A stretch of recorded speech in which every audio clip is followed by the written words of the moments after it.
ADHDers don't miss people. That's the quite shocking claim that's making the rounds on TikTok and Twitter at the moment. But before you start questioning your own relationships and feelings, I'm going to break down the truth about ADHD and relationships and actually answer the question, do people with ADHD really not miss people? And if they don't, how is a healthy relationship with ADHD even possible?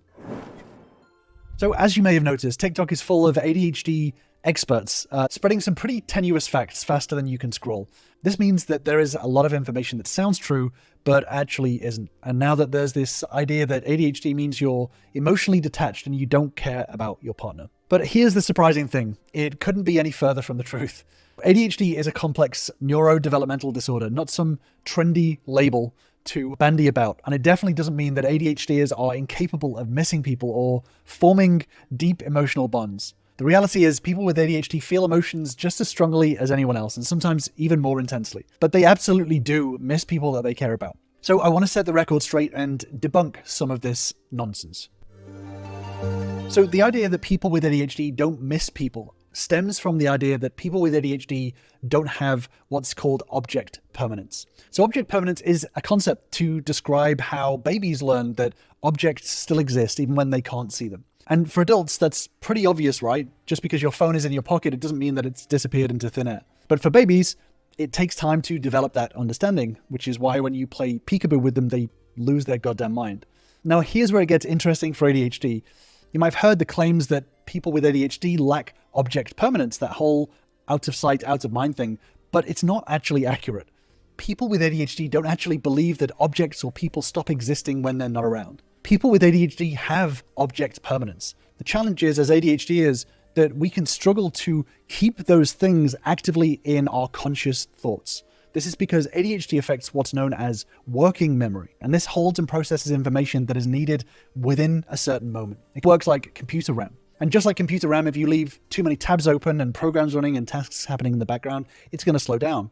It will still do the tasks, but it means that it will run them very inefficiently. Eventually, depending on the size of the RAM, the computer is going to run at a slower pace. With ADHD, we have a reduced capacity of working memory, which means that we have slightly smaller RAM than other people. And it's understood that neurotypical people have around 4 slots of working memory, whereas ADHDers usually have 2 slots. This means that when we're trying to do things, we have slightly less RAM to do them with, which means that if we have information constantly entering our mind, our cup is going to fill up pretty quickly. So it's not that ADHDers can't remember where they put their keys or that their partner exists. It's more that in the moment, those things aren't front and center of our mind.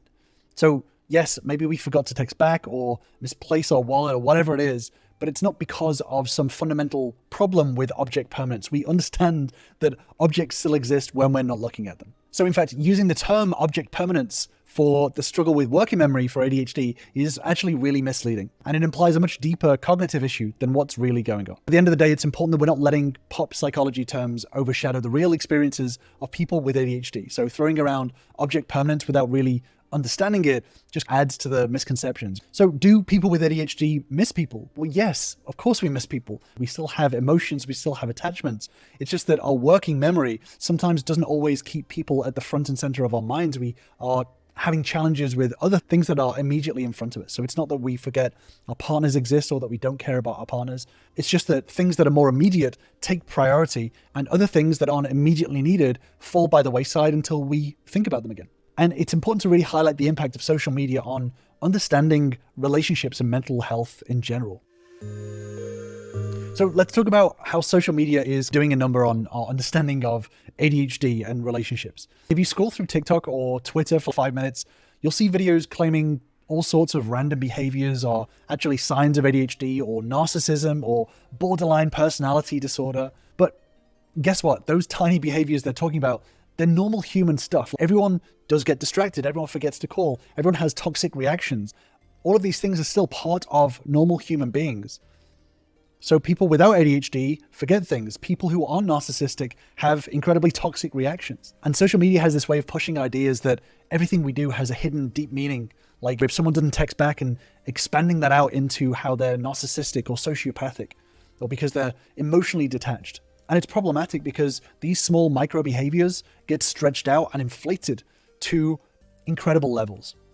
And this is actually really disempowering to relationships, because when influencers start saying that every little thing is a clue about your relationship, it can start to mess with your head. You might start to see your partner in a different way that's not really true to who they are. This is a confirmation bias, where you can start believing stuff that fits what you think already. It starts to convince you that your relationship is doomed to fail, or that it's not even worth trying, or that your partner will never change. And that particular point is crucial. The idea that our partner's behavior is because of some deeply ingrained character flaws rather than the environment surrounding them. And this is actually a very specific bias called the fundamental attribution error, or FAE. So, for example, if your partner forgets to text back, it can be easy to think that they're ignoring you because they don't care, or they don't love you, or they'll never care about you, instead of thinking maybe they're just busy right now, or maybe they have a lot of stress on at work. This is blaming their character rather than the environment that they're in. And that's the problem with a lot of this misinformation, is that it can make you feel powerless and confused about how to actually build a strong and healthy relationship, because you can feel like all of these behaviors in your partner are somehow related to their character.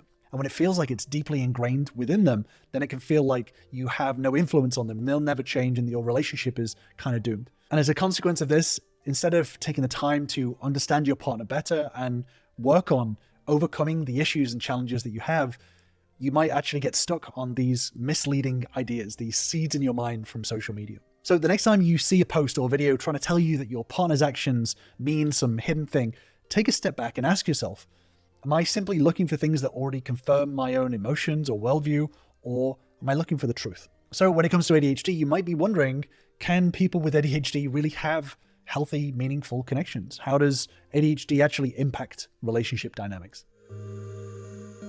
Well, I work with ADHD partners and non-ADHD partners and help them to develop themselves healthy, thriving relationships.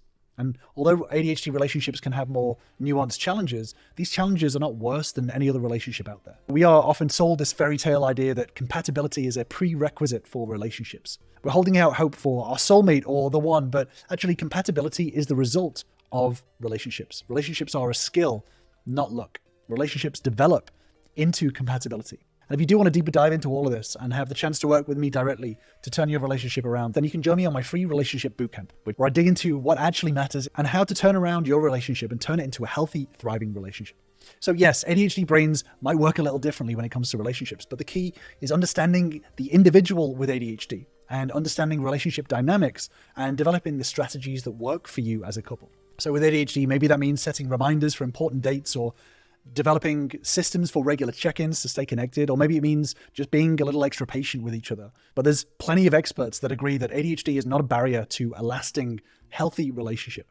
Dr. Ari Tuckman is a psychologist who specializes in ADHD, and he says that people with ADHD fall in love, have heartbreak, and grow old together with their loved ones, just like everyone else. And there's actually a recent study that found that couples where one partner had ADHD reported higher levels of intimacy and better communication than couples without ADHD. So much for that whole emotional detachment thing. So don't let TikTok experts or anyone else convince you that ADHD means that you're incapable of real, meaningful love, because at the end of the day, we all have quirks and challenges, ADHD or not, and relationships require work, whether you have ADHD or not. What matters is that how you navigate them together. And if you do want more information on how to navigate challenges and communicate with ADHD, then I've got a video for you right here. I'll see you over there.